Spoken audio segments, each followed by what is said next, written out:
BJP का 26 सालों पुराना सूखा खत्म होता हुआ दिखाई दे रहा है। 14 में से 12 एग्जिट पोल दिल्ली में बीजेपी को बढ़त दिखा रहे हैं। कई एग्जिट पोल तो दिल्ली में 50 से ज्यादा सीटों पर बीजेपी की जीत की भविष्यवाणी कर रहे हैं। एक्सिस का सर्वे भी बीजेपी को बम्पर सीटें दे रहा है। सवाल यह है कि अगर यह दावा सही साबित होता है तो फिर बीजेपी को इतनी सीटें मिलने की वजह क्या है।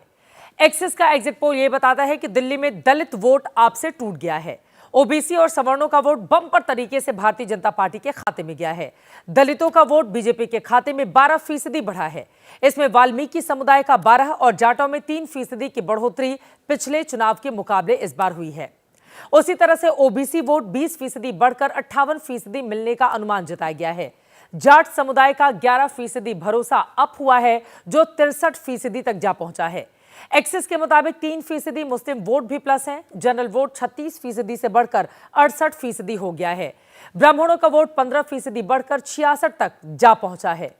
दिल्ली के इस चुनाव में जाति समुदायों की जो स्थिति है वो बताती है कि भारतीय जनता पार्टी पहले के मुकाबले कितना ज्यादा मजबूत हो चली है। समुदायों की बात करें, खासकर वो समुदाय जो बाहर से आकर दिल्ली में बसा हुआ है, उसमें भी बीजेपी को गेन होता हुआ दिखाई दे रहा है। और उसकी ये तस्वीरें आपको याद होगा, हमने पिछले दिनों बताया था कैसे बीजेपी ने माइक्रो मैनेजमेंट किया। इस बार एक एक वोट की काउंटिंग की। पहाड़ी बहुल इलाकों में पहाड़ी नेता तो पूर्वांचली बहुल सीटों पर पूर्वांचली नेता को उतार दिया। मराठी मोहल्ले में मराठी नेताओं को, साउथ इंडियन वाले मोहल्ले में साउथ के नेताओं से प्रचार करवाया। इसका असर एग्जिट पोल के आंकड़े फिलहाल बता रहे हैं कि भारतीय जनता पार्टी को इससे फायदा हुआ है। वहीं बिहारी वोट 13% बढ़कर 50% बीजेपी के खाते में जाता दिख रहा है। पंजाबी 19% प्लस हुआ है। पहाड़ी 12% प्लस होकर 57% तक जा पहुंचा है। हरियाणवी भी 19% प्लस हैं। यूपी एमपी के वोटर बीजेपी के फेवर में 13% बढ़े हैं। दक्षिण भारतीयों के वोट में 23% का उछाल बीजेपी के फेवर में दिख रहा है, जो 40% पहुंच रहा है। इन्हीं आंकड़ों के आधार पर एग्जिट पोल में बीजेपी की जीत की भविष्यवाणी की जा रही है। एग्जिट पोल ने बीजेपी के पक्ष में ऐसा माहौल बना दिया है कि नतीजे औपचारिक नजर आने लगे हैं। सवाल अगले दौर में शिफ्ट हो चुके हैं। सोशल मीडिया पर बीजेपी की ओर से संभावित मुख्यमंत्रियों की चर्चाएं भी अब तेज होने लगी हैं। बहाने नहीं, बदलाव चाहिए। दिल्ली में भाजपा सरकार चाहिए। एग्जिट पोल सही साबित हुआ तो क्या मनोज तिवारी दिल्ली के सीएम होंगे? एग्जिट पोल सही निकला और केजरीवाल हारे तो क्या प्रवेश वर्मा को बीजेपी सीएम बना सकती है? एग्जिट पोल सही हुआ और सीएम आतिशी चुनाव हारी तो क्या रमेश बिधूड़ी दिल्ली के अगले सीएम होंगे? कालकाजी भी सुधार कैंप के सामने वाली, बराबर वाली, अंदर वाली सारी की सारी सड़कें प्रियंका गांधी के गाल जैसी जरूर बना रही। एग्जिट पोल के बाद से दिल्ली के पॉलिटिकल कॉरिडोर में इस बात की कानाफूसी हो रही है कि क्या बीजेपी में इन तीनों में से किसी एक नाम की पर्ची खुल सकती है। भारतीय जनता पार्टी की प्रचंड बहुमत की सरकार दिल्ली में बनने वाली है और भाजपा की सरकार बनने के बाद हम दिल्ली में विकास की एक नई कहानी लिखने जा रहे हैं। एक्सिस माई इंडिया ने सीएम के चेहरे को लेकर जो एग्जिट पोल किया, उसमें अरविंद केजरीवाल के बाद प्रवेश वर्मा दूसरे नंबर पर आ रहे हैं। सीएम की रेस वाले बीजेपी नेताओं में प्रवेश वर्मा टॉप पर है। बीजेपी में दूसरे नंबर पर मनोज तिवारी है। लोकसभा के सांसद रह चुके प्रवेश वर्मा नई दिल्ली सीट से चुनाव लड़ रहे हैं। चुनाव के ऐलान से पहले पैसे बांटने को लेकर विवादों में भी आ चुके हैं। प्रवेश जाट समाज से आते हैं। पूर्व सीएम साहिब सिंह वर्मा के बेटे हैं। एग्जिट पोल सही निकला और चुनाव में प्रवेश वर्मा जीतते हैं, मतलब केजरीवाल हारेंगे और ऐसा होता है तो फिर सीएम की रेस में सबसे मजबूत दावेदार जरूर बनेंगे। प्रवेश वर्मा के पक्ष में ये बात भी है कि एक्सिस के सर्वे के मुताबिक दिल्ली के 63% जाटों ने बीजेपी को वोट दिया है। जाट राजनीति के लिहाज से बीजेपी ने अगर भविष्य की सियासी प्लानिंग की तो प्रवेश वर्मा की लॉटरी लग सकती है। पक्ष में जो बात मजबूती से जाती है वो ये है कि 2 साल बाद यूपी का चुनाव है।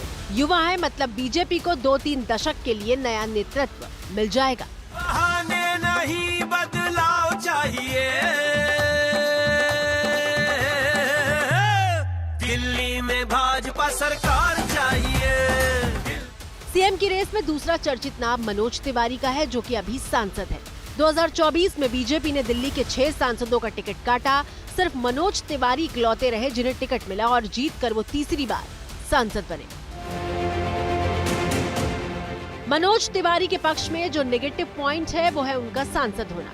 वैसे बीजेपी प्रयोग के लिए जानी जाती है। बहुमत मिला तो तिवारी पर दांव लगाया जा सकता है। पक्ष में भी कई फैक्टर हैं, जैसे एक्सिस के मुताबिक 50% बिहारियों ने बीजेपी को वोट दिया है, जो कि विधानसभा में आपका कोर वोटर बन गया था। मनोज तिवारी बिहार के हैं। इसी साल के अंत में बिहार में चुनाव होने हैं। दिल्ली में सीएम बनाकर बीजेपी बिहार तक मैसेजिंग कर सकती है। 2027 के लिए भी यूपी को संदेश दे सकती है। यूपी में ब्राह्मण अच्छी संख्या में है।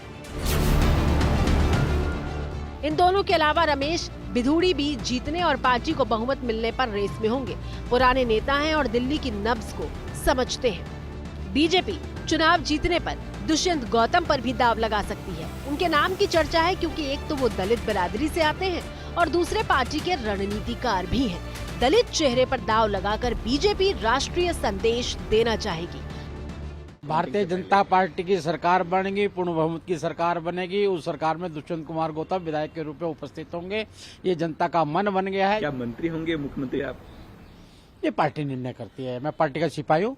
पार्टी जो जिम्मेदारी देगी वो जिम्मेदारी को एक कार्यकर्ता के रूप में निभाऊंगा। हालांकि इन तमाम चर्चाओं को हवा तब मिलेगी जब एग्जिट पोल सही साबित होंगे और कल बीजेपी को बहुमत मिलेगा।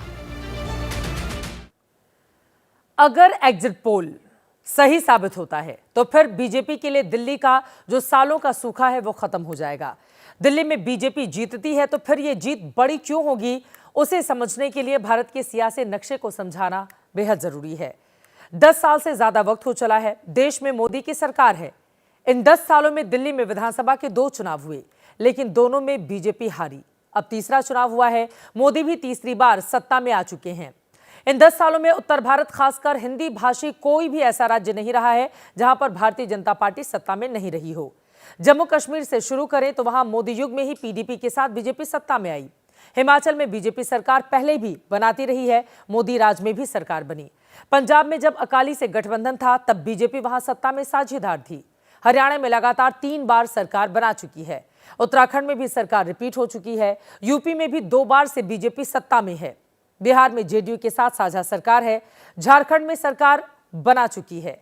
छत्तीसगढ़ में, राजस्थान में, मध्य प्रदेश में बीजेपी अभी सरकार में है। मोदी राज की हम बात कर रहे हैं। जब से मोदी राज, मोदी युग की शुरुआत हुई, तकरीबन तमाम ऐसे राज्य रहे जहां पर भारतीय जनता पार्टी ने अपनी सरकार बनाई। सवाल सिर्फ दिल्ली का है, जहां मोदी राज में बीजेपी सरकार नहीं बना पाई। सरकार बनती है तो फिर बीजेपी के लिए ये जीत जो 26 सालों के बाद मिलेगी, यकीनन बहुत बड़ी होगी।